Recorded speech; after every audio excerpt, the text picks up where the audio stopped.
আল্লাহ বলেন, হ্যাঁ তোমাদের মরা লাগবে। এই মুসলমান, এখন যদি আপনাদেরকে বলি আপনারা মাগুরার মানুষ, আপনারা যদি মরণ থেকে বাঁচার জন্যে চট্টগ্রামে চলে যান, তাহলে কি মরণ থেকে বাঁচা যাবে নাকি? জোরে আওয়াজ করে বলেন। আল্লাহ বলেন, قُلْ لَنْ يَنْفَعَكُمُ الْفِرَارُ إِنْ فَرَرْتُمْ مِنَ الْمَوْتِ। আল্লাহ রব্বুল আলামিন বলেন, তোমরা মরণ থেকে যতই পালায়ন করো, মরণ থেকে পালায়ন করাটা তোমাদের কোনো উপকারে আসবে না। ঘোষণা কার? জোরে আওয়াজ করে বলেন, কার? আল্লাহ বলেন, মরণ থেকে যতই তোমরা পালাও, এই পালানোটা তোমাদের কোনো উপকারে আসবে না। এখন ধরেন আমি চট্টগ্রাম না গিয়া এমন একটা বাক্স বানাইলাম, কাচের বাক্স অথবা লোহার বাক্স, এমন একটা খাঁচা বানাইলাম যেই খাঁচার মধ্যে পিপিলিকাও ঢুকতে পারে না, এমনকি সূর্যের আলো বাতাস পর্যন্ত ঢুকতে পারে না।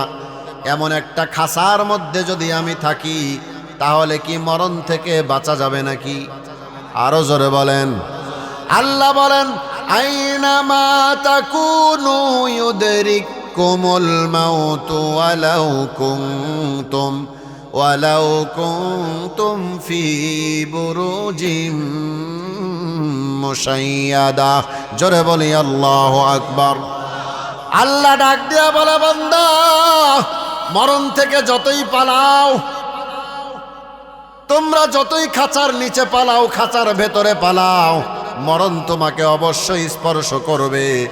মরণ থেকে যতই পালাও, মরণ তোমায় লইবে ঘিরি, যদিও সুদূর আকাশ পানে লোকাও সে তাই লাগিয়ে সিঁড়ি। কথা বলেন ঠিক কিনা?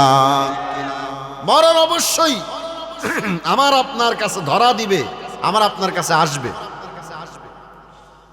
এখন যদি মরা থেকে বাঁচার জন্য অন্য কোথাও চলে যাই, আল্লাহ রাব্বুল আলামিন বলেন, কুল ইন্নাল মাউতাল্লাযী তাফিররুনা মিনহু ফাইন্নাহু মুলাকীকুম সুম্মা তুরাদ্দুনা ইলা আলিমিল গায়বি ওয়াশ শাহাদা فينبئكم بما كنتم تعملون। জোরে বলি আল্লাহু আকবার। আল্লাহ বলেন, হে নবী, আপনি জানা দেন, ইন্নাল মাউতাল্লাযী তাফিররুনা মিন, যেই মরণ থেকে তোমরা পলায়ন করো, ফাইন্নাহু মুলাকীকুম, নিশ্চয় ওই মরণ তোমার সাথে অবশ্যই অবশ্যই সাক্ষাৎ করবে। কথা বলেন ঠিক কিনা? এবার বলেন তো, মরণ কখন সাক্ষাৎ করবে এটা কি আমার এবং আপনার জানা আছে নাকি? জোরে বলেন, জানা আছে নাকি? কার কখন মরণ হবে কেউ জানে না, এমনকি মুহাম্মাদুর রাসূলুল্লাহ সাল্লাল্লাহু আলাইহি ওয়াসাল্লাম পর্যন্ত জানে না কার কখন মরণ হবে। পাঁচটা বিষয়ের জ্ঞান আল্লাহ ছাড়া আর কেউ জানে না। তার মধ্যে এক নাম্বার হলো, ইন্নাল্লাহা ইনদাহু ইলমুস সাআ, কিয়ামত কখন হবে আল্লাহ ছাড়া কেউ জানে? জোরে বলেন, জানে? তারপরে কখন কার কোথায় মরণ হবে কেউ জানে না, জানেন কে? আরো জোরে বলেন, কে? আল্লাহই জানেন কার কখন মরণ হবে, কোথায় হবে, এটা আল্লাহ ভালো জানেন। মরণ যার যখন চলে আসবে তার তখন যাওয়াই লাগবে। আল্লাহ বলেন, লিকুল্লি উম্মাতিন আজাল ইযা জাআ আজালুহুম লা ইস্তাখিরুনা সাআতাও ওয়া লা ইস্তাকদিমুন। মরণ যখন আসবে এক সেকেন্ড আগেও হবে না, এক সেকেন্ড পরেও হবে না, বরং নির্ধারিত সময়ে মরণ আপনাকে ঘিরেই ধরবে। কথা বলেন ঠিক কিনা? যেই মরণ আমাদের কাছে আসবে, এই মরণের ডর, এই মরণের ভয় করার দরকার আছে না নাই? জোরে বলেন আছে না নাই? আমাদের বুজুর্গরা যারা ছিলেন সবাই মরণের ভয় করতেন বেশি। আল্লাহর একজন বান্দা ছিলেন মির্জা মাজহার রহমাতুল্লাহি আলাই। মির্জা মাজহার রহমাতুল্লাহি আলাই বহুত বড় একজন আল্লাহর ওলি। তারপরও তার এলাকায় যখন কেউ মারা যাইতো, মির্জা মাজহার ডাক দিয়া বলে, কে আছো? দরজা লাগায় দাও, দরজা লাগাও, কারণ এলাকায় আজরাইল আসছে। কি বলতো? দরজা লাগায় দাও, এলাকায় আজরাইল ঢুকছে। বলেন তো, মির্জা মাজহার এত বড় একজন আল্লাহর ওলি, সে ডাক দিয়া বলে, এলাকায় আজরাইল ঢুকছে, দরজা লাগাও। বলেন তো, দরজা লাগাইলে আজরাইলের হাত থেকে বাঁচা যায় নাকি? আজরাইল ঢোকার জন্য দরজা লাগে নাকি? জানালা লাগে নাকি? জোরে বলেন লাগে? আজরাইল ঢোকার জন্য দরজা লাগে না, আজরাইল ঢোকার জন্য জানালার প্রয়োজন নাই। বরং আজরাইল যদি জান কবজ করতে চায়, দরজাও লাগে না, জানালাও লাগে না। যেখানেই থাকুক না কেন, মালাকুল মউত সেখান থেকেই তাকে ধরে নিয়ে আসবে। এই যে বড় আল্লাহর ওলি মির্জা মাজহার রহমাতুল্লাহি আলাই, কেন সে দরজা লাগাইতে বলতেন? তার মানে মরণের ভয়। কথা বলেন ঠিক কিনা? মরণের ভয় তিনি পাইতেন, এই কারণে এই কথাগুলা বলতেন। তাহলে আজরাইল যখন আসবে তখন আমার আপনার অনুমতি নিবে না? নিবে নাকি? কিন্তু একজনের অনুমতি আজরাইল নিয়ে ঢুকছে, তিনি হলেন মুহাম্মাদুর রাসূলুল্লাহ সাল্লাল্লাহু আলাইহি ওয়াসাল্লাম। আমাদের নবী মুহাম্মাদুর রাসূলুল্লাহ সাল্লাল্লাহু আলাইহি ওয়াসাল্লামের যখন রূহ কবজ করতে গেছে আজরাইল, মালাকুল মউত, তখন আল্লাহর নবীর কাছে অনুমতি চাইছে, ইয়া রাসূলুল্লাহ আসবো নাকি? সুবহানাল্লাহ, জোরে কর, আরো জোরে বলেন সুবহানাল্লাহ। আবার আজরাইল মালাকুল মউত আল্লাহর নবীর ঘরে ঢোকার সময় অনুমতি চাইছেন। আবার আল্লাহর নবীর ঘরে ঢোকার সময় দরজা দিয়া ঢুকছে। আল্লাহর নবীর কন্যা ডাক দিয়া বলে, ও আব্বাজান, খবরদার, আমি মালাকুল মউত ঘরের মধ্যে ঢুকতে দিব না। আল্লাহর নবী ডাক দিয়া বলে, ও মা, আজরাইলকে তুমি ঢুকতে দিবা না কথা ঠিক, কিন্তু আল্লাহর যদি হুকুম হয়ে যায়, তুমি দরজা বন্ধ করেও আজরাইলকে ঠেকাইতে পারবা না। সুতরাং অনুমতি দিয়ে দাও, চলে আসুন। এবার মালাকুল মউত আসছে আল্লাহর নবীর কাছে। আসার পরে আল্লাহর নবী জিব্রাইলকে ডাক দিয়া বলে, ও জিব্রাইল, মালাকুল মউত আমার জান নেওয়ার জন্য আসছে, আমি যাব নাকি? এবার জিব্রাইল ডাক দিয়া বলে, ইয়া রাসূলুল্লাহ, মালাকুল মউত আপনার জান কবজ করার জন্য আসছে। আল্লাহ রাব্বুল আলামিন আপনার সাথে সাক্ষাৎ করার জন্য অপেক্ষায় আছে। সুবহানাল্লাহ, একটু আস্তে কোন, জোরে বলি সুবহানাল্লাহ। हकीकत से तो दुनिया बेखबर है, दुनिया की नुमाइश पर नजर है। नमी गोयम के अज दुनिया जुदा बाश, बाहर कारे के बाशी बा खुदा बाश। चिस्त दुनिया अज खुदा गाफिल बुदान, नए कमाशो नकराओ फर जिंदोजान। जोरे बोली अल्लाह আকবার। মুসলমান ভাইরারে আমার, আল্লাহর নবীর যখন জান কবজ করা হয়েছে, হাদিস শরীফের মধ্যে আছে, আল্লাহর নবীর ইন্তেকালের সময় আল্লাহর নবীর মরণের সাকরাত হয়েছে। তার মানে মরণের কষ্ট আল্লাহর নবীরও হয়েছে। বলেন তো, এই দুনিয়ার মধ্যে শ্রেষ্ঠ একজন মানুষ যদি থাকে, তার নাম হলো মুহাম্মাদুর রাসূলুল্লাহ সাল্লাল্লাহু আলাইহি ওয়াসাল্লাম। কথা বলেন ঠিক কিনা? আল্লাহর নবী যদি চাইতেন, আল্লাহর কাছে বলতেন, আল্লাহ আমার যা করো করো, কিন্তু আমার মরণের কষ্টটা তুমি দিও না। পারতেন না? কথা বলেন না কেন? পারতেন। তারপরও আল্লাহর নবী মরণের কষ্ট নিছেন। কেন নিছেন? অনেক সময় দেখবেন অনেক সন্তানের সামনে বাবার মরণ হয়ে যায়, হয় কি হয় না? তার মানে সন্তান ওই বাবার মরণ দেখে ইবরত যাতে হাসিল করতে পারে যে মরণের কষ্ট একদিন হবে। এই জন্য আল্লাহর নবী মরণের কষ্ট নিছেন, কারণ আল্লাহর নবীর এই মরণের কষ্ট দেখে যাতে তার উম্মতেরা শিক্ষা নেয় যে অবশ্যই মরণের কষ্ট হয়। কথা বলেন ঠিক কিনা? মরণের কষ্ট আছে না নাই? জোরে বলেন। মুসলমান ভাইরা রে আমার, আল্লাহর নবীর মরণ হয়েছে। যত নবী আল্লাহ রব্বুল আলামিন দুনিয়ার জমিনে পাঠিয়েছে, প্রত্যেকটা নবীর কাছে মালাকুল মউত আসছে। মুসা আলাইহিস সালামের কাছে মালাকুল মউত চলে আসছে। আসার পরে বলে, ও আল্লাহর নবী মুসা, আপনাকে নেওয়ার জন্য আসছি।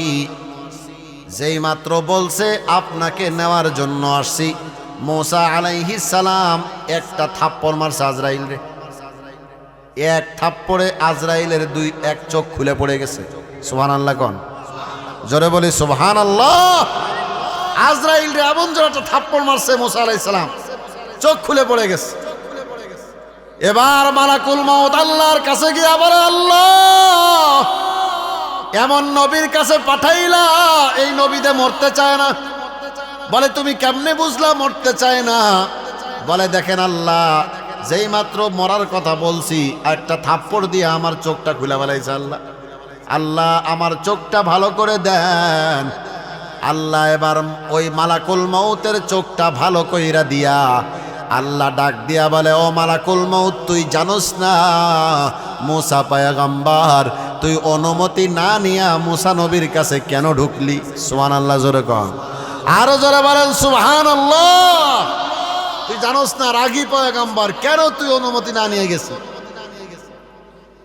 এবার মালাকুল মউত বলে, আল্লাহ কি করব? বলে, যা যা বলবি আল্লাহর পক্ষ থেকে আমাকে পাঠানো হয়েছে। ও পয়গম্বর, আপনি যদি থাকতে চান তাহলে ভেড়ার পিঠের উপরে হাত রাখবেন, আপনার হাতের তালুর নিচে যতগুলা পশম আছে প্রত্যেকটা পশম গুনে গুনে, বছর গুনে গুনে আল্লাহ রাব্বুল আলামিন আপনার হায়াতকে বাড়িয়ে দিবে। সুবহানাল্লাহ জোরে কর। বলেন তো, হায়াত দেওয়ার মালিক কে? আরো জোরে বলেন কে? এবার মালাকুল মউত মুসা আলাইহিস সালামের কাছে আসছে। আসার পরে বলো, পয়গম্বর, আল্লাহর পক্ষ থেকে আসছি। আল্লাহ বলছে আপনি পিঠের উপরে, ভেড়ার পিঠের উপরে হাত রাখবেন, আপনার হাতের নিচে যতগুলা পশম আছে প্রত্যেকটা পশম গুনে গুনে, বছর গুনে গুনে আল্লাহ তাআলা আপনাকে হায়াত বাড়ায় দিবে যদি থাকতে চান। মুসা আলাইহিস সালাম বলে, তারপরে কি হবে? বলে, মরণ লাগবে। কি মরা লাগবে কি লাগবে না? মনে করেন 100 বছর বা 1000 বা 300 বছর হায়াত বাড়লো বা 3000 বছর হায়াত বাড়লো। আচ্ছা বলেন তো, 3000 বছর হায়াতের পরে মরা লাগবে কি লাগবে না? জোরে বলেন, লাগবে কি লাগবে না? তারপরেও মরা লাগবে। মুসা আলাইহিস সালাম যখন শুনছে মরা লাগবে, মুসা আলাইহিস সালাম মালাকুল মউতকে বলে, আমি এখন শুয়ে পড়লাম, এখন যদি যাই কি হবে?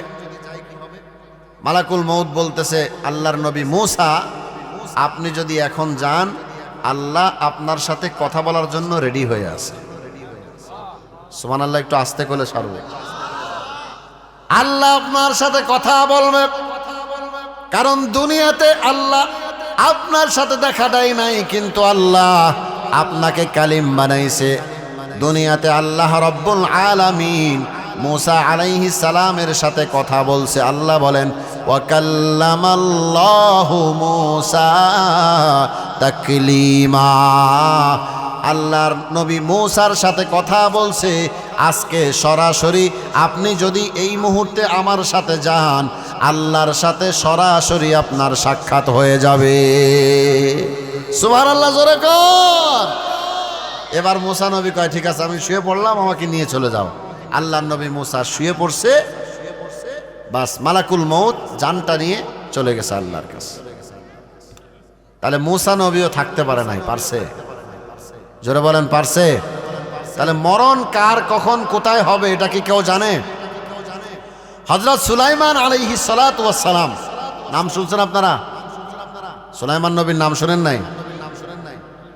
সুলাইমান আলাইহিস সালামকে আল্লাহ তাআলা কেমন রাজত্ব দান করেছিলেন? আল্লাহর কাছে সুলাইমান নবী রাজত্ব চেয়ে নিছিলেন। সুলাইমান পয়গম্বর বলে, রব্বি হাবলি, আয় আল্লাহ, মুলকাল্লা ইয়ামবাগি লি আহাদিম মিন বাদি ইন্নাকা আনতাল ওয়াহ্হাব। আয় আল্লাহ, দুনিয়াতে তুমি আমাকে এমন একটা রাজত্ব দিবা যেই রাজত্বটা দুনিয়ার আর কেউ আমার পরে পাবে না। সুবহানাল্লাহ কোন? এমন একটা রাজত্ব আল্লাহ আমাকে দিবা যেই রাজত্ব দুনিয়ার মধ্যে আমার পরে আর কেউ পাবে না। আল্লাহ তাকে তেমন রাজত্ব দিয়েছিলেন সুলাইমান পয়গম্বরকে। আল্লাহ তাআলা বলেন, ফাসাখখারনা লাহুর রিহা তাজরি বিআমরিহি রুখাআন হাইথু আসাব। সুলাইমান পয়গম্বরকে আল্লাহ এমন রাজত্ব দিলেন, বাতাস সুলাইমান নবীর অধীনে কাজ করে। সুবহানাল্লাহ, জোরে কোন? বাতাস সুলাইমান নবীর অধীনে। বাতাসকে সুলাইমান পয়গম্বর যা বলে বাতাস তাই শুনে। শুধু তাই না, জিন সুলাইমান নবীর অধীনে। সুবহানাল্লাহ বলেন। সুলাইমান নবী জিনকে যা আদেশ করে জিন তাই করে। বাতাস, জিন, মানুষ সব কিছুকে আল্লাহ তাআলা সুলাইমান নবীর অধীনে বানিয়ে দিয়েছেন। সুবহানাল্লাহ, জোরে কোন? এই যে আপনারা যে সুবহানাল্লাহ বলতে চান না, সুলাইমান আলাইহিস সালামের একটা সিংহাসন ছিল, আপনারা জানেন? কথা বলেন না কেন? জানেন? সুলাইমান নবীর একটা সিংহাসন ছিল। সিংহাসনের এক নাম্বার বৈশিষ্ট্য, এই সিংহাসনের কোনো ইঞ্জিন নাই। দুই নাম্বার, এটা হলো রকেট, মনে করেন, কোনো ইঞ্জিন নাই। দুই নাম্বার, এই রকেটটা বা এই সিংহাসনটা চলতে কোনো তেল পেট্রোল কিছুই লাগে না। সুবহানাল্লাহ, জোরে কোন? তিন নাম্বার বৈশিষ্ট্য, চালাইতে কোনো পাইলট লাগে না। চার নাম্বার বৈশিষ্ট্য, ল্যান্ড করার জন্য কোনো বিমানবন্দর লাগে না। সুবহানাল্লাহ, জোরে কোন? এমন একটা সিংহাসন দিছিলেন আল্লাহ তাআলা সুলাইমান পয়গম্বর। সুলাইমান পয়গম্বর সিংহাসনে বসার পরে যদি বাতাসকে হুকুম দেয়, বাতাস যা, এখন ঢাকায় চলে যাও, বাস এই সিংহাসন বাতাসে উড়ে ঢাকায় চলে যাও। সুবহানাল্লাহ, জোরে কোন? সুলাইমান পয়গম্বর একবার সিংহাসনে বসা। মনে করেন আপনাদের এই পাকা কাঞ্চনপুরের আসমানের উপর দিয়ে যাইতেছে সুলাইমান নবী। যাওয়ার সময় দেখে যে মাঠে একজন কৃষক কাজ করতেছে। আপনাদের এলাকায় মাঠ নাই, মাঠে কৃষক কাজ করতেছে। এই সুলাইমান নবীর এই সিংহাসন দেখে, আচ্ছা বলেন তো, আপনাদের কৃষকরা যদি মাঠে কাজ করে, মাথার উপর দিয়ে যদি একটা বিমান যায় বা হেলিকপ্টার যায়, ও কি না তাকায় নিচের দিকে থাকবে নাকি তাকাবে উপরের দিকে? জোরে বলেন। এটা বাচ্চা মানুষ শুধু না, বড় মানুষও তাকাবে। কথা বলেন ঠিক কিনা? এখন উনি যখন দেখছে কিরে সিংহাসন যায় উপর দিয়ে, ওই কৃষকটা সিংহাসনের দিকে তাকাইছে, কিরে আজীব সিংহাসন। ও দেখেই মনের অজান্তে মুখের থেকে বের হয়ে গেছে সুবহানাল্লাহ। যেই মাত্র সুবহানাল্লাহ বলছে, এই সুবহানাল্লাহর আওয়াজটা, বলেন তো বাতাস কার কথা শুনে? সুলাইমান পয়গম্বরের কথা শুনে। এই সুবহানাল্লাহর আওয়াজটা বাতাসের সাহায্যে সুলাইমান নবীর কান পর্যন্ত চলে গেছে। একটু আস্তে কর না সুবহানাল্লাহ। যেই মাত্র সুলাইমান নবীর কান পর্যন্ত গেছে, সুলাইমান পয়গম্বর বলতেছে, এই সিংহাসন এখানেই ল্যান্ড কর। কারণ ল্যান্ড করার জন্য কোনো এয়ারপোর্ট লাগে না, এখানেই ল্যান্ড কর। এখন সিংহাসন যখন ল্যান্ড করতেছে, কৃষক দেখে কৃষকের বুকের মধ্যে আর পানি নাই, বুক শুকায় গেছে। ও চিন্তা করছে, হায় রে কি রে, আমি সুবহানাল্লাহ বলার কারণে কি নেমে চলে আসলো নাকি, আল্লাহ জানে কি হয়। আসার পরে সুলাইমান পয়গম্বর কৃষককে জিজ্ঞেস করতেছে, তুমি একটু আগে কি বলছিলা? তো কৃষক বলতেছে, না না কিচ্ছু বলি নাই, কিচ্ছু বলি নাই, মানে ভয়তে বলতেছে কিচ্ছু বলি নাই। তাই না, তুমি যেন কি একটা শব্দ বলছিলা একটু আগে, সেই শব্দটা একটু আবার বলো। তো বলতেছে, আমি যখন আসমান দিয়ে উড়ে যাইতে দেখতেছিলাম, মনের অজান্তে আমি সুবহানাল্লাহ পড়ে ফেলছি।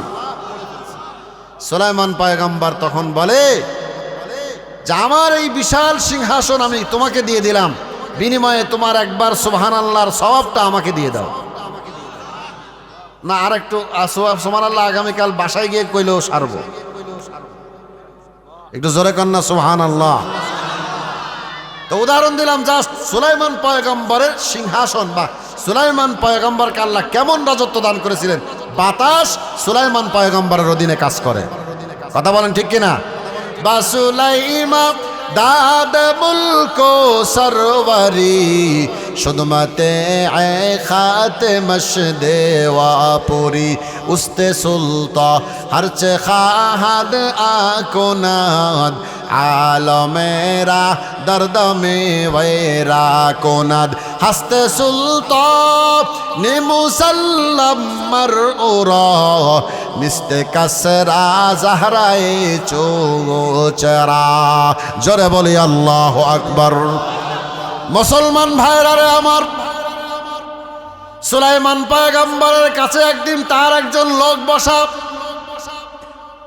হঠাৎ সুলাইমান পয়গম্বরের সামনে মালাকুল মউত উপস্থিত হয়ে যায়।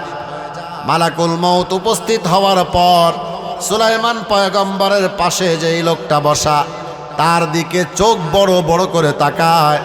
বলেন তো, আপনাদের সামনে যদি এমন কেউ এসে চোখ বড় বড় করে তাকায়, আপনাদের ভয় লাগবে কি লাগবে না? জোরে বলেন। যেই মাত্র চোখ বড় বড় করে তাকায়, ওই লোকটা ভয় পেয়ে গেছে সুলাইমান পয়গম্বরের কাছে যে বসা ছিল। এবার পয়গম্বরকে ডাক দিয়ে বলে, পয়গম্বর, ওই লোকটা আমার দিকে চোখ বড় বড় করে তাকায়, আমার তো বড় ভয় হয়। ওই লোকটাকে আমার জানা নাই। বলে, ও হলো মালাকুল মউত, ও হলো আজরাইল ফেরেশতা। এই কথা শোনার পর এবার ওই পার্শ্ববর্তী লোকটা পয়গম্বরকে ডাক দিয়া বলে, পয়গম্বর, জীবনে তো আপনার কাছে কিছু চাই নাই, এখন এমন একটা জিনিস চাবো, দয়া করে আপনি বাতাসকে হুকুম দেন, বাতাস যেন আমাকে হাজার হাজার কিলোমিটার দূরে ওই দ্বীপের মধ্যে আমাকে রেখে চলে আসে, কারণ আমার ওর তাকানো দেখে ভয় লাগতেছে। বলেন তো কিসের ভয়? আরো জোরে বলেন, কিসের ভয়? ওর তাকানো দেখে আমি ভয় পাই, দয়া করে আপনি বাতাসকে হুকুম দেন আমাকে অমুক দ্বীপের মধ্যে যেন রেখে আসে। মুহূর্তের মধ্যে পয়গম্বর বাতাসকে হুকুম করলেন, বললেন, বাতাস যা,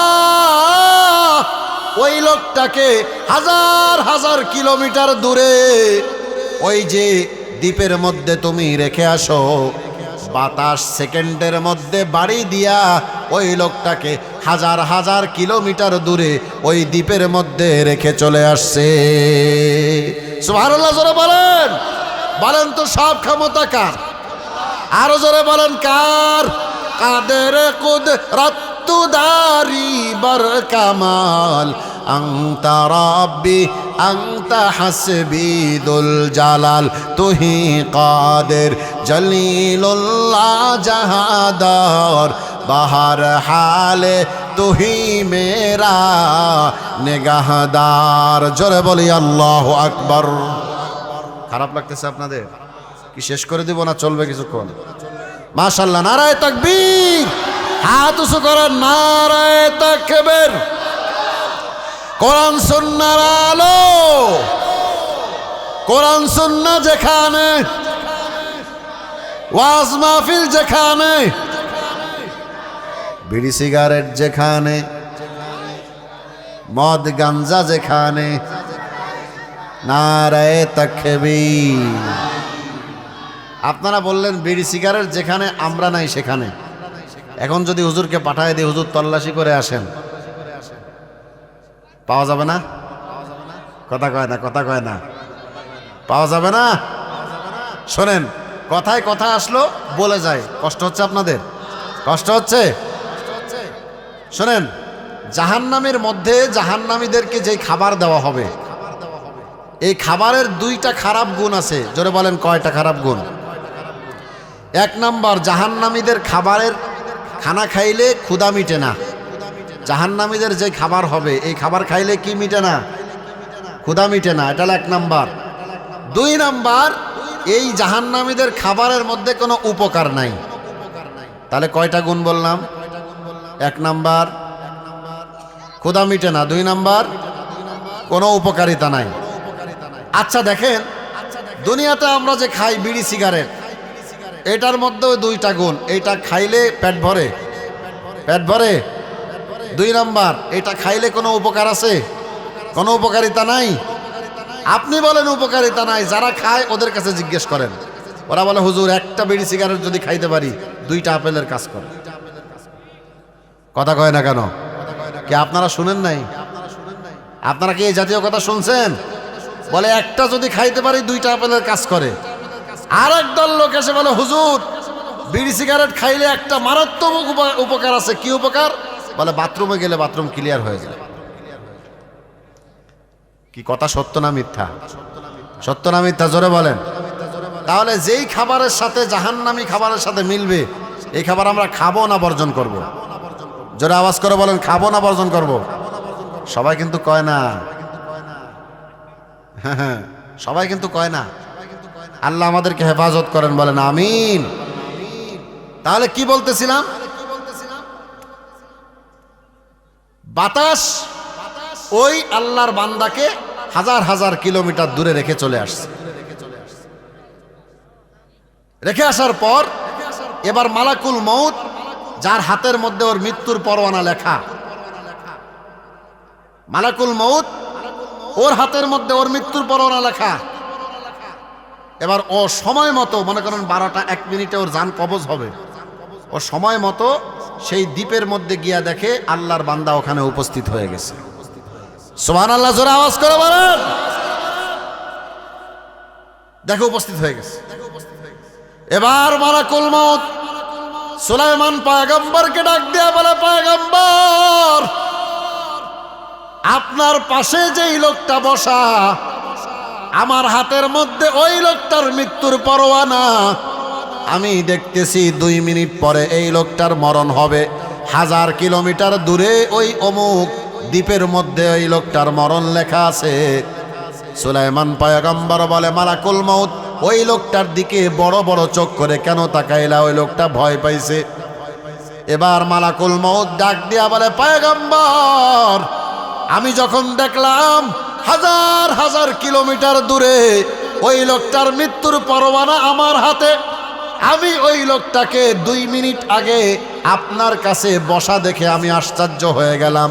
আমি এই জন্য চোখ বড় বড় করে তাকাই আর ভাবতেছি, হায় রে, তার মরণ কোথায় লেখা আর কোথায় সে আছে।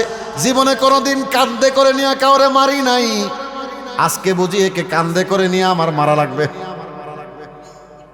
কিন্তু আসলে কান্দে করে নিয়ে মারা লাগে নাই, সময় মতো দ্বীপের মধ্যে উপস্থিত হয়ে যায়। আমি সময় মতো জায়গায় উপস্থিত হয়ে দেখি আল্লাহর বান্দা ঠিক দ্বীপের ওখানেই বসা আছে। লিকুল্লি উম্মাতিন আজাল ইযা জাআ আজালুহুম লা ইস্তাখিরুনা সাআতাও ওয়া লা ইস্তাকদিমুন। মানুষের মরণ যেখানে লেখা আছে, যখন লেখা আছে, তার 1 সেকেন্ড আগেও হবে না, 1 সেকেন্ড পরেও মরণ হবে না। কথা বলেন ঠিক কিনা? বলেন তো ঘোষণাটা কার? আরো জোরে বলেন কার?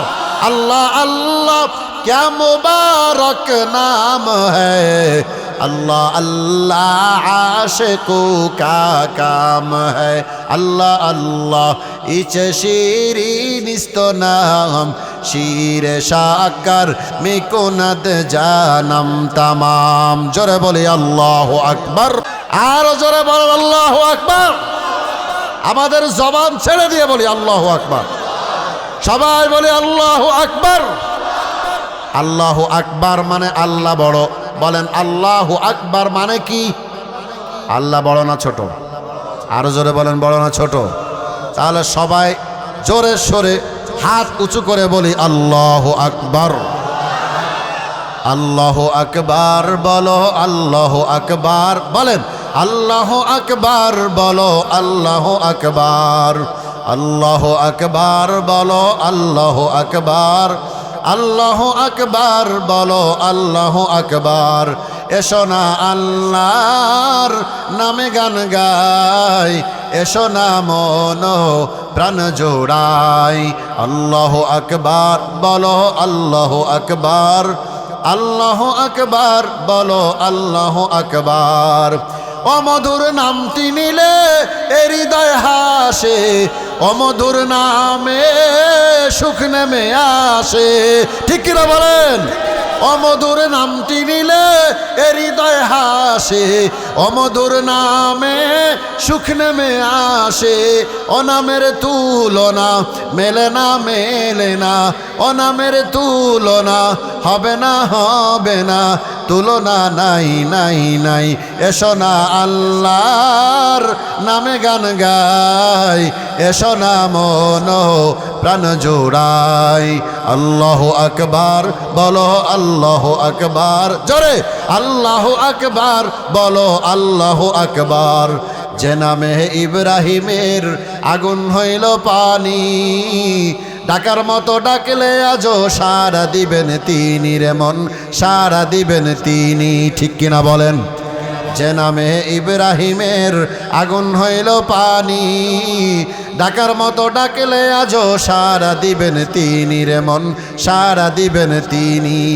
ও মধুর নামটি মিটায় হতাশার জ্বালা, গলেতে পরো সে নামের মালা। আল্লাহু আকবার বলেন। ও মধুর নামটি মিটায় হতাশার জ্বালা, গলেতে পরো সে নামের মালা। ও নামের তুলনা মেলে না, মেলে না। ও নামের তুলনা হবে না, হবে না। তুলনা নাই, নাই, নাই। এসো না আল্লাহর নামে গান গাই, এসো না মন প্রাণ জোড়াই। আল্লাহু আকবার বলো, আল্লাহু আকবার। জোরে নারায়ে তাকবীর। মুসলমান ভাইরা রে আমার,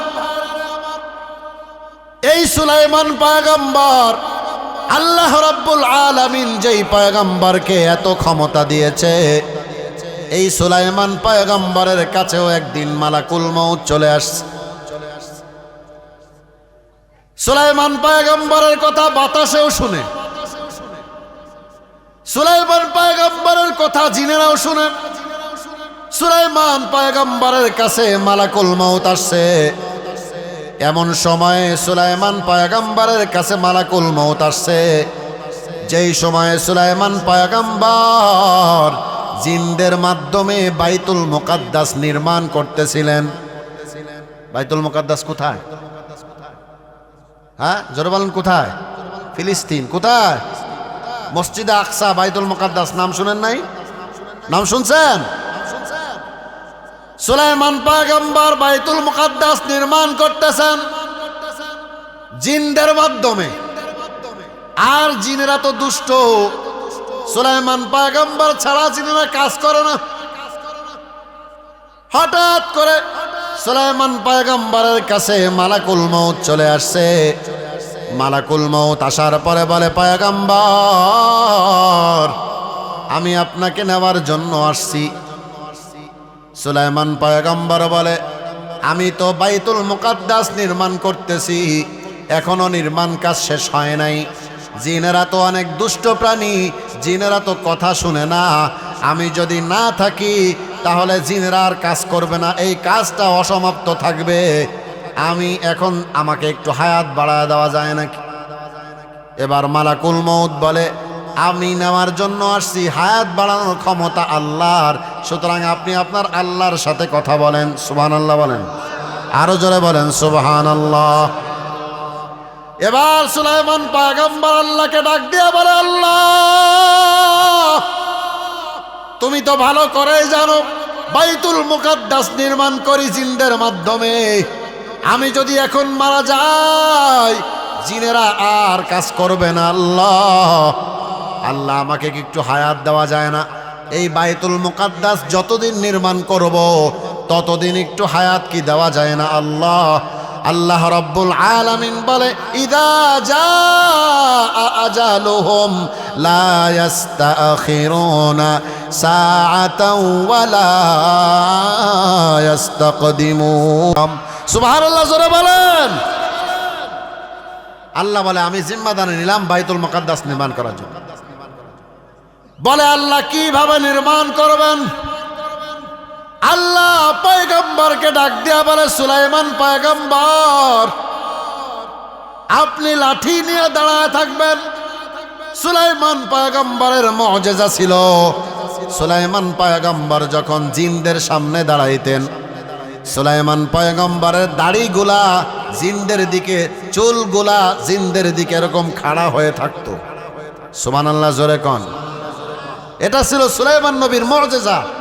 যখন জিনদের সামনে থাকতেন, মানুষের সামনে যখন কাজের ওখানে দাঁড়ায় থাকতেন, সুলাইমান পয়গম্বরের দাড়ি চুল এরকম খাড়া হয়ে থাকতো জিনদের দিকে।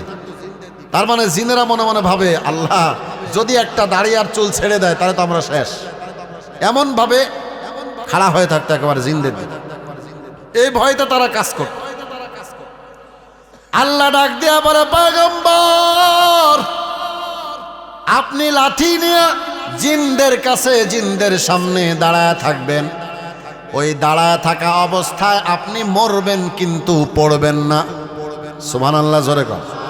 আরো জোরে বলি সুবহানাল্লাহ। আল্লাহ বলেন, পয়গম্বর মরণ যখন আসছে চলেই আসা লাগবে, কিন্তু এমন অবস্থায় আপনি আসবেন লাঠি নিয়ে জিনদের পাশে দাঁড়ায় থাকবেন। আপনি দাঁড়ায় থাকবেন, মরে যাবেন কিন্তু পড়ে যাবেন না। সুবহানাল্লাহ, জোরে বলেন। আপনি পড়বেন না, অসুবিধা নাই।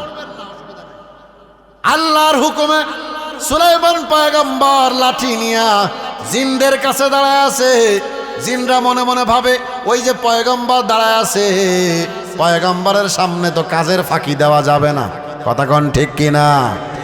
এবার সুলাইমান পয়গম্বর যেইভাবে লাঠি নিয়া দাঁড়ায় আছে ওইভাবেই লাঠি নিয়ে দাঁড়ায় আছে। এই অবস্থায় মালাকুল মউত সুলাইমান পয়গম্বরের রূহ কবজ করে নিয়ে চলে যায়। সুবহানাল্লাহ, জোরে কোন। এবার বলেন তো সুলাইমান পয়গম্বর কি অবস্থায় আছে? বুঝেন না আপনারা? বুঝেন নাই? কি অবস্থায় আছে? দাঁড়ানো অবস্থায় আছে। এখন জিনরা মনে মনে ভাবতেছে, কিরে পয়গম্বর যে আছে এখানে, খাওয়া দাওয়াও করে না, বাথরুমেও যায় না, ব্যাপার কি? খাওয়া দাওয়া লাগে না? কি বলেন, খাওয়া দাওয়া লাগে না? এখন তো জিনদের মধ্যে একটা দুষ্ট জিন ছিল, ও ডাক দিয়ে আরেক সবাইরে বলতেছে, এই তো পয়গম্বর তো খাওয়া দাওয়া লাগে না, খাওয়া দাওয়া তো করতে যায় না, বাথরুমেও তো যায় না, কি ব্যাপার, দাঁড়াই আছে এইভাবে। তখন বাকি জিনগুলা করতেছে, থুর, উনি তো আল্লাহর নবী, আল্লাহ ইচ্ছা করলে তাকে এমনি এই দাঁড়ানো অবস্থায় জান্নাত থেকে গোপনে খাবার খাওয়াইতে পারে। সুবহানাল্লাহ, জোরে বলেন। পারে কি পারে না? জোরে বলেন। তো একজন যখন বলছে যে আল্লাহ তো তাকে এই অবস্থায় খানা খাওয়াইতে পারে, অসুবিধা কি? সে কি খানা খাওয়ার জন্য বাইরে যাওয়ার দরকার আছে? আল্লাহ যদি চায় সে এমনিই ও দাঁড়ায় দাঁড়ায় খানা খাবে। তখন ওই জিনটা আর কিছু কয় না, চুপ করে গেছে। এবার কাজ শুরু করছে। আসলে কি আছে না গেছে? জোরে বলেন, আছে না গেছে? কিন্তু মসজিদের কাজ নির্মাণ শেষ করবেন, দায়িত্ব কার? আরো জোরে বলেন, কার? আল্লাহ বলছে, পয়গম্বর আপনি দাঁড়ায় থাকবেন, মরে যাবেন, পড়বেন না। লাঠির উপরে ভর দিয়ে দাঁড়ায় আছে। বলেন তো আছে না মারা গেছে? এবার জিনেরা বিভিন্ন রকম মন্তব্য করে, আবার আরেক জিনেরা খণ্ডন করে। এবার আল্লাহ রাব্বুল আলামিন কোরআন শরীফে আছে, ওই পোকাকে চিনেন? ওই পোকাকে আল্লাহ হুকুম করলেন, এই পোকা তুই সুলাইমান নবীর লাঠির নিচ থেকে খাওয়া শুরু কর। খবরদার, যেই দিন বাইতুল মুকাদ্দাসের নির্মাণ কাজ শেষ হবে সেই দিন তোর খাওয়া শেষ হবে। খবরদার 1 সেকেন্ড আগেও খাবি না, কারণ খাইলে নির্মাণ কাজ শেষের আগেই পড়ে যাবে। সুবহানাল্লাহ, জোরে কোন। আরো জোরে বলেন সুবহানাল্লাহ। हकीकत से तो दुनिया बेखबर है, दुनिया की नुमाइश पर नजर है। नमी गोयम के अज दुनिया जुदा बाश, बाहर कारे के बाशी बा खुदा बाश। चिस्ते दुनिया अज खुदा गाफिल बुदान, नए कमाशो नकराओ पर जिंदोजान। जोरे बोली मारहाबा। এবার আল্লাহ ওই পোকাকে হুকুম দিলেন, পোকা লাঠির নিচ দিয়া খাওয়া শুরু কর। খবরদার, নির্মাণ কাজ যেদিন শেষ হবে তোর পোকার লাঠির নিচের খাওয়াও সেই দিন শেষ হবে। আল্লাহর কি কারিশমা, যেই দিন বাইতুল মুকাদ্দাস নির্মাণের কাজ শেষ ওই পোকার লাঠি খাওয়াও শেষ। এবার যখন লাঠি খায়া শেষ করছে, বলেন তো একটা লাঠির নিচ দিয়ে যদি খায়া ফেলে তাহলে কি আর ওই লাঠিটা দাঁড়ায় থাকবে? কি হবে? সুলাইমান নবী আস্তে করে জমিনের মধ্যে পড়ে যায়। যেই মাত্র সুলাইমান নবী জমিনে পড়ে যায়, জিনেরা মানুষেরা সবাই সুলাইমান পয়গম্বরের কাছে আসছে। আসার পরে বলে, কিরে পয়গম্বর দেখি মারা গেছে, দুনিয়ায় নাই। এবার জিনদের মধ্যে একজন ডাক্তার জিন ছিল। ওই ডাক্তার জিন পয়গম্বরকে পরীক্ষা করে বলে, আরে এ তো আজকে মারা যায় নাই, এ তো আরো কয়েক বছর আগেই মারা গেছে। হাই রে, আমরা খালি খালি কাজ করছি রে। সুবহানাল্লাহ, জোরে কোন। হাই রে, আমরা তো খালি খালি কাজ করছি, কয়েক বছর আগেই তো মারা গেছে, টেস্ট করে দেখছে। কারণ এই ক্ষমতাটা কার? জোরে আওয়াজ করে বলেন। কারণ ওরা যদি জানতো পয়গম্বর মারা গেছে, ওরা কি কাজ করতো? জিনরা তো দুষ্ট। মুসলমান ভাইরা রে আমার, বলতেছিলাম মরণ যার যখন চলে আসবে কাউকে এক সেকেন্ডের জন্য সময় দেওয়া হবে না। কথা বলেন ঠিক কিনা? কারণ দেখেন, নবীদেরকেও আল্লাহ সময় দেয় নাই, দিছে নাকি? যখন আসছে দেখবেন সবাইরে কিন্তু এই সেই কথা কয়া আল্লাহ কিন্তু সবাইরে নিয়ে চলে গেছে। কাউকে কি সময় দিয়েছে নাকি? এই জন্য আল্লাহ বলেন, মরণের সময় যখন তোমাদের চলে আসবে আল্লাহ রব্বুল আলামিন তোমাদেরকে বিন্দুমাত্র সময় দেবে না। কারণ সেকেন্ডের জন্য সময় পাবা না। মরণ যখন আসবে তখন চলেই যাওয়া লাগবে। ও মুসলমান, বলেন তো আমার আপনার মরণ মালাকুল মউত কখন আসবে আমি আপনি জানি নাকি? জোরে বলেন, জানি নাকি? জানেন কে? আরো জোরে বলেন কে? যেই আল্লাহ জানেন আমাদের মরণ কখন হবে, তার আল্লাহ বললেন, ওয়াবুদ রাব্বাকা হাত্তা ইয়াতিয়াকাল ইয়াকিন। আল্লাহ বলে মরণ পর্যন্ত তোমরা ইবাদত করবা। তার মানে বোঝা গেল মরণের এক সেকেন্ড আগ পর্যন্ত ইবাদত করা লাগবে কার? আরো জোরে আওয়াজ করে বলেন কার? মুসলমানি বুয়াদ গরদান নেহাদান, আয়নানে খদ বদস্তে খাজাদাদান, গর্ব সুরত আদমি ইনসাবুদে, আহমদ বো জাহলো হাম এক সাবুদে। আদমিরা আদমিয়ত লাজমাস, ওদের আগার বোনা বাসাদ হি জমাস। জোরে বলি আল্লাহু আকবার। আল্লাহ বলেন, কুল্লু নাফসিন যায়িকাতুল মাউত। আল্লাহ বলেন প্রত্যেকটা প্রাণীর মৃত্যুর স্বাদ গ্রহণ করা লাগবে। মনে আছে নাকি আপনার? এরপরে আল্লাহ বলেন, ওয়া ইন্নামা তুওয়াফাউনা উজুরাকুম ইয়াউমাল কিয়ামাহ। কিয়ামতের ময়দানে তোমাদের সকলকে তোমাদের প্রাপ্ত জিনিস দিয়ে দেওয়া হবে, তোমাদের পারিশ্রমিক তোমাদেরকে দেওয়া হবে। ফামান যুহজিহা আনিন নার, ফামান যুহজিহা আনিন নার ওয়া উদখিলাল জান্নাতা ফাকাদ ফাজ। আল্লাহ বলেন সেই দিন তারাই সফল কাম হবে যারা জাহান্নামের আগুন থেকে বাঁচতে পারবে। সেই দিন তারাই সফল কাম হবে যারা জাহান্নামের আগুন থেকে বেঁচে জান্নাতের মধ্যে যাইতে পারবে। সুবহানাল্লাহ, জোরে বলেন। কবরে যাওয়া লাগবে কি লাগবে না? জোরে বলেন, লাগবে কি লাগবে না? কবর পথের যাত্রী তুমি, কয়দিন থাকবা দুনিয়ায়?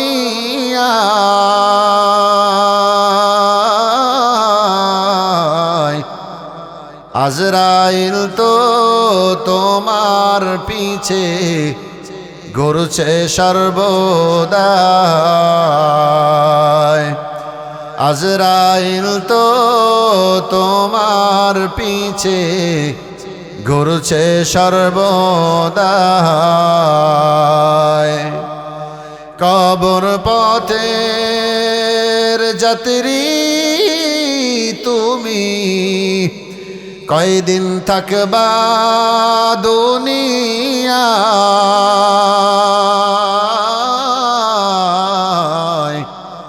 আজরাইল তো তোমার পিছে ঘুরছে সর্বদাই। আজরাইল তো তোমার পিছে ঘুরছে সর্বদাই। ঠিক কিনা বলেন? তারা আজরাইল আমাদের পিছনে সব সময় ঘুরতেছে। কবর যে এক কঠিন মাকাম,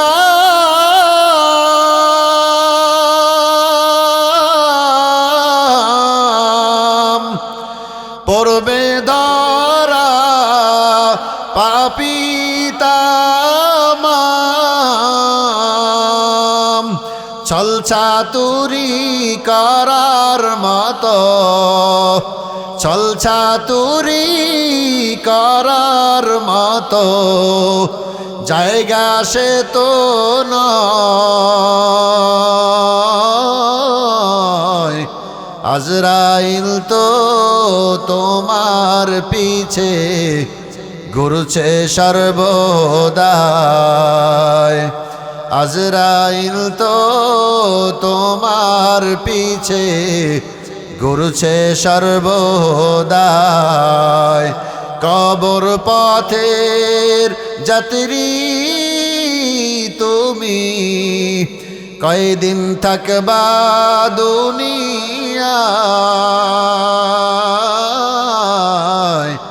আজরাইল তো তোমার পিছে ঘুরছে সর্বদাই। আজরাইল তো তোমার পিছে ঘুরছে সর্বদাই। ও মুসলমান, মরার দরকার, আমরা সবাই মরবো, কবরে যাবার প্রস্তুতি নেবার দরকার আছে না নাই? জোরে বলেন, আছে না নাই? কারা কারা প্রস্তুতি নিব? দুই হাত তুলে আল্লাহকে দেখায়। নারায়ে তাকবীর, নারায়ে তাকবীর। হাত নামান। চলবে না শেষ করে দিব? কি বলেন, আরো চলবে? রাত 12টা বেজে গেছে। মাশাআল্লাহ, আল্লাহ কবুল করুক। জোরে বলেন আমিন, আরো জোরে বলেন আমিন। মুসলমান ভাইরা রে আমার, মানুষগুলা সব মারা যাবে, সিংহাই ফু দেওয়া হবে। কি ফু দেওয়া হবে না? এই বাচ্চারা তোমরা কথা বলো না, এই বাচ্চারা কথা বলো না। আল্লাহ রাব্বুল আলামিন বলেন, সিংহায় যখন ফু দেওয়া হবে, সিংহায় ফু দেওয়ার পর সকল মানুষ মারা যাবে। পুরা পাহাড়গুলা ধ্বনিত তুলার মতো উঠতে থাকবে। সব মানুষগুলা মারা যাবে। মারা যাওয়ার পর সব মানুষগুলা কবরে যাবে। বলেন তো, আমরা মারা গেলে আমরা এখন কোথায় যাই? কবরে যাই কি যাই না? জোরে বলেন। কবর হলো আখিরাতের প্রথম ঘাঁটি। আল্লাহর নবী বলেন, কবরের সওয়াল জবাব যার জন্য সহজ, তার জন্য বাকি ঘাটিগুলাও পার হওয়া সহজ। সুবহানাল্লাহ, জোরে বলেন, আরো জোরে বলেন সুবহানাল্লাহ।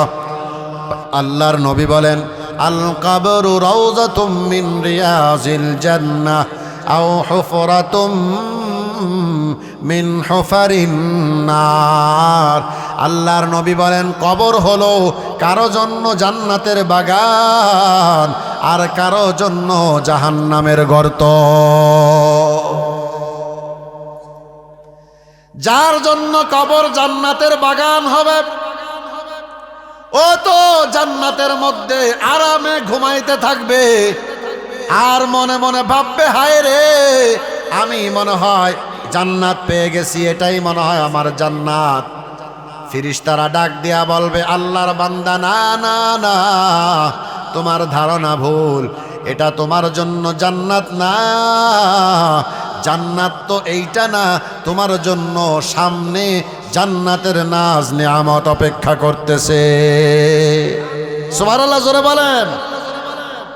পক্ষান্তরে কবরের মধ্যে যার আযাব শুরু হবে, হাদিস শরীফের মধ্যে আছে, একজন মানুষ যখন মারা যায়, সর্বশেষ ইসরাফিল সিংহায় ফু দেওয়ার পর মানুষগুলা যখন মারা যাবে, সর্বশেষ যেই মানুষটা ইন্তেকাল করবে, এই মানুষটাও কবরের মধ্যে 40,000 বছর অবস্থান করবে।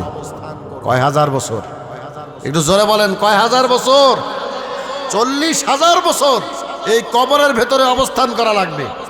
এবার বলেন, কবরের আযাব আছে না নাই? আরো জোরে বলেন, আছে না নাই? কবরের আযাব কি আপনাদের বিশ্বাস হয়? মুসলমান ভাইরা রে আমার, এবার কবরের মধ্যে যাদের আযাব হবে, তারা মনে মনে ভাববে, হায় রে, এটাই মনে হয় আমাদের জাহান্নাম, আমরা জাহান্নামের আগুনে পড়তেছি। ফেরেশতারা ডাক দিয়া বলবে, না বান্দা না, এটা তোমাদের জাহান্নাম না, বরং তোমাদের জন্য জাহান্নামের আযাব সামনে তোমাদের জন্য অপেক্ষা করতেছে। তাদেরকে জানিয়ে দেওয়া হবে। এরপরে আবার যখন দ্বিতীয়বার সিংহায় ফু দেওয়া হবে, আল্লাহ বলেন, সুম্মা নুফিখা ফীহি উখরা ফাইযা হুম কিয়ামুন ইয়ানজুরুন। জোরে বলি আল্লাহু আকবার।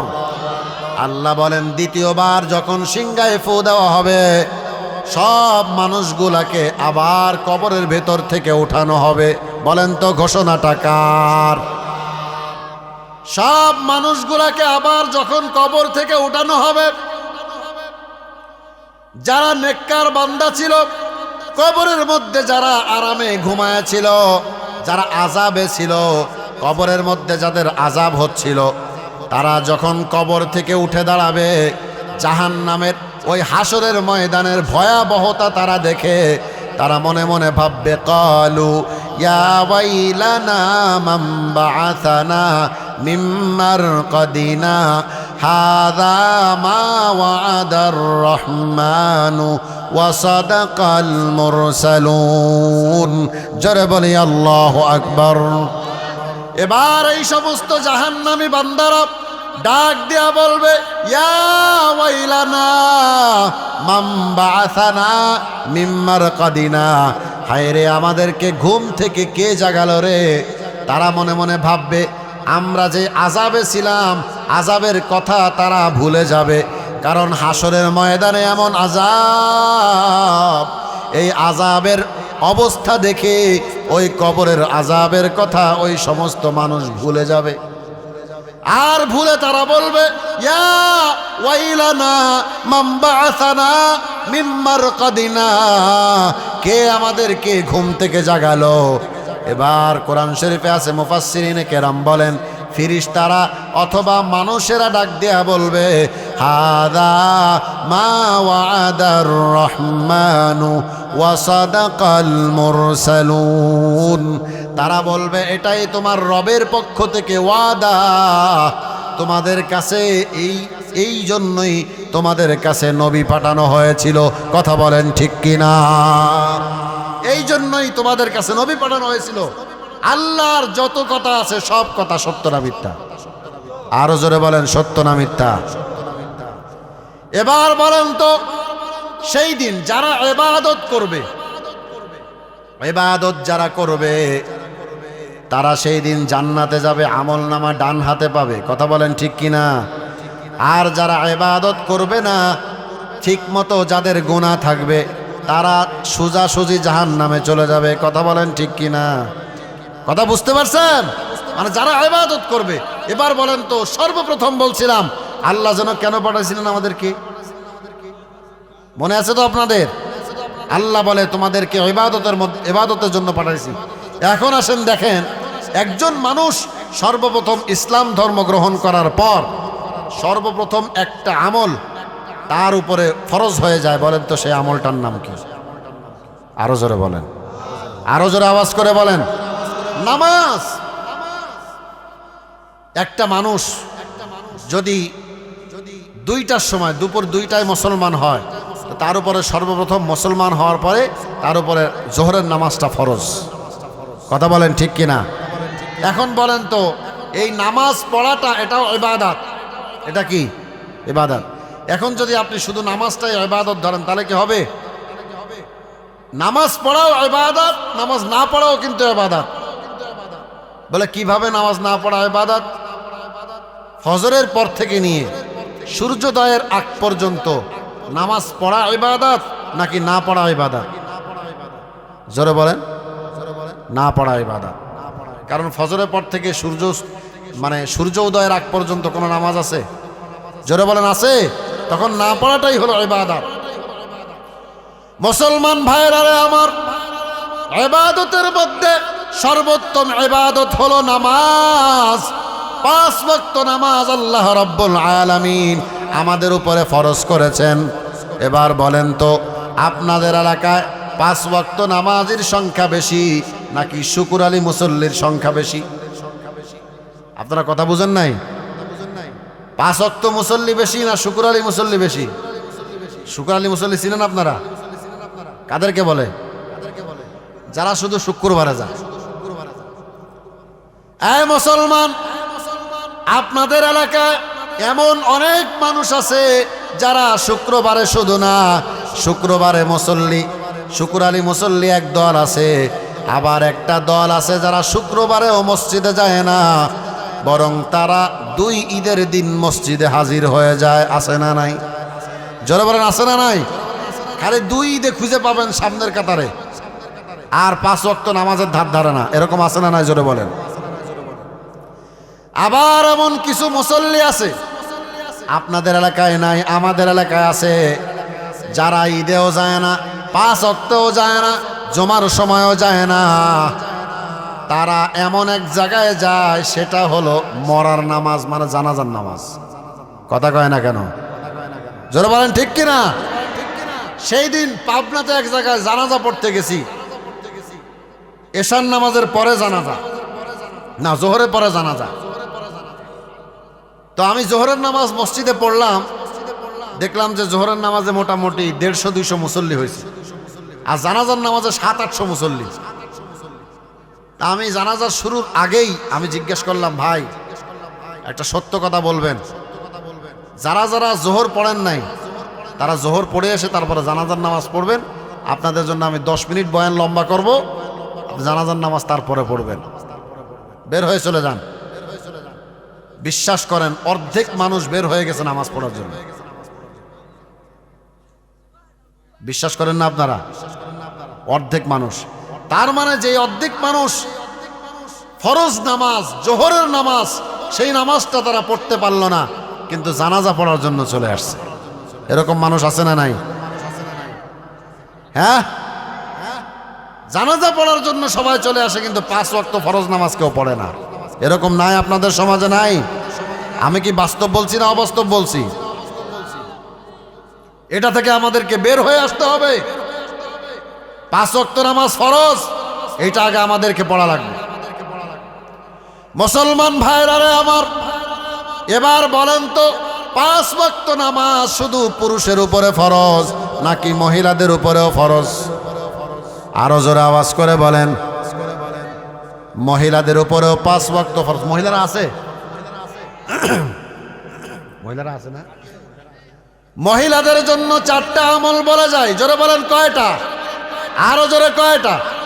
আল্লাহর নবী বলেন, আল মারআতু ইযা সাল্লাত খামসাহা। আল্লাহর নবী বলেন, যেই মহিলা 4টা কাজ করবে, 1 নাম্বার হলো আল মারআতু ইযা সাল্লাত খামসাহা, যেই মহিলা 5 ওয়াক্ত নামাজ পড়বে। জোরে বলেন কয় ওয়াক্ত নামাজ? 2 নাম্বার ওয়াসামাত শাহরাহা, রমজান মাসের রোজা রাখবে। 3 নাম্বার ওয়া আহসানাত ফারজাহা, তাদের প্রাইভেটসকে তারা হেফাজত করবে। 4 নাম্বার ওয়া আতাআত বালাহা, স্বামীর খেদমত করবে। স্বামীর খেদমত মানে স্বামী রাত 12টার সময় বাসায় গেলেই স্বামীকে ঝাড়ু দিয়া পিটাবে। কথা কয় না কেন? আপনাদের এলাকায় ঝাড়ু দিয়া পিটান দেওয়া বউ আছে না নাই? কি কয় রে আপনাদের এলাকায়ও আছে? বউয়ের হাতে মায়ের খাওয়া স্বামী কে কে? হাত তুলেন তো। ওই দেখেন হাত তুলছে। তার মানে শোনেন, এমন মহিলা আছে যারা স্বামীকে পিটায় ঝাড়ু দিয়া, আছে না নাই? শোনেন, আমরা তো বিভিন্ন জায়গায় যাই। সেদিন উত্তরবঙ্গে যাওয়ার সময় হঠাৎ করে দেখি একজন মহিলা একটা পুরুষকে মারতেছে। আপনারা কি বিরক্ত হচ্ছেন নাকি শেষ করে দিব? একটা মহিলা একটা পুরুষকে মারতেছে। তা আমি হঠাৎ করে, এই বাচ্চারা তোমরা কথা বলো না, এই 10 মিনিটে শেষ করে দিচ্ছি, কথা বলো না। তো মারতে দেখে আমি হঠাৎ করে ড্রাইভাররা বললাম, এই তুমি গাড়িটা থামাও, দাঁড়াও, এখান থেকে 10 মিনিটের ওয়াজ মুখস্থ করে যাই। আমি গাড়ি থামাইলাম। থামানোর পরে বললাম যে ওই পুরুষ লোকটাকে ডাক দাও, ওরা কি মারা মারতেছে, ও কিছুই বলতেছে না। তো ডাক দিছে, ওরে ডাকে আনছে। ডেকে আসার পর আমি বললাম, ভাই আপনাকে যে মারতেছে কেডা? এখন আমি তো আগেই বলতে পারি না যে আপনার বউ না কেডা, তা তো বলতে পারি না। বলে, হুজুর উনি আমার বউ। আমাকে আপনার বউ আপনারা মারে কেন? হুজুর কোয়েন না, আমার বউ প্রতিদিন 3 বেলা আমার মারে। বলেন তো কোন জেলার বাসা? বগুড়া। আমার প্রতিদিন 3 বেলা করে মারে। আমি কই আপনি কিছু বলতে পারেন না? আমি যদিও বলতে চাই আমাকে আরো মারে। তা বাড়ির কেউ কিছু বলে না? বাড়ির কেউ যদি কিছু বলতে চায় হে ঘরেও মারে। আমাকে কিরে এত জল্লাদ বউ, সবাই মারে, সবাই ভাও পায়। আচ্ছা বলেন, সমাজে এরকম কিছু মহিলা আছে যেই মহিলাদেরকে এই সমাজের সবাই ভয় পায়, আছে না নাই? ভয়তেই কিছু বলে না। কথা বলেন ঠিক কিনা? কারণ সে তো ইজ্জতের ভয় করে। তাই আমি বললাম, ভাই আপনার বউ আপনাকে এত মারার কারণ কি? আপনি তারা সাইজ করবেন, মারবেন, প্রয়োজনে আপনাকে তাকে তালাক দিয়ে দিবেন যদি আপনার কথা না শোনে। তা আপনি মার খান কেন প্রতিদিন? হুজুর কারণ আছে। আমাকে কি কারণ আপনারা প্রতিদিন মারে? হুজুর এই যে বাড়িটা দেখতেছেন, সুন্দর একটা বাড়ি করা ওনার বাড়ি। হুজুর এই বাড়িটা আমার শ্বশুর করে দিছিল, এই জন্য কিছু হলেই কয় তুই আমার ঘর থেকে নেমে যা, গোলামের পুত নেমে যা, আর মারে পিটায়। মানে যৌতুক হিসেবে ঘরটা দিছিল। আমি এবার ডাক দিয়া বললাম, ও ভাই তোমার বউ তোমারে দিনে 3 বার করে মারে, এটা কম হয়ে যায়। বরং তোমার বউ তোমারে দিনের মধ্যে 10 বার করে তোমার মারা উচিত। কথা কন না কেন? আরো যারা বলেন ঠিক কিনা?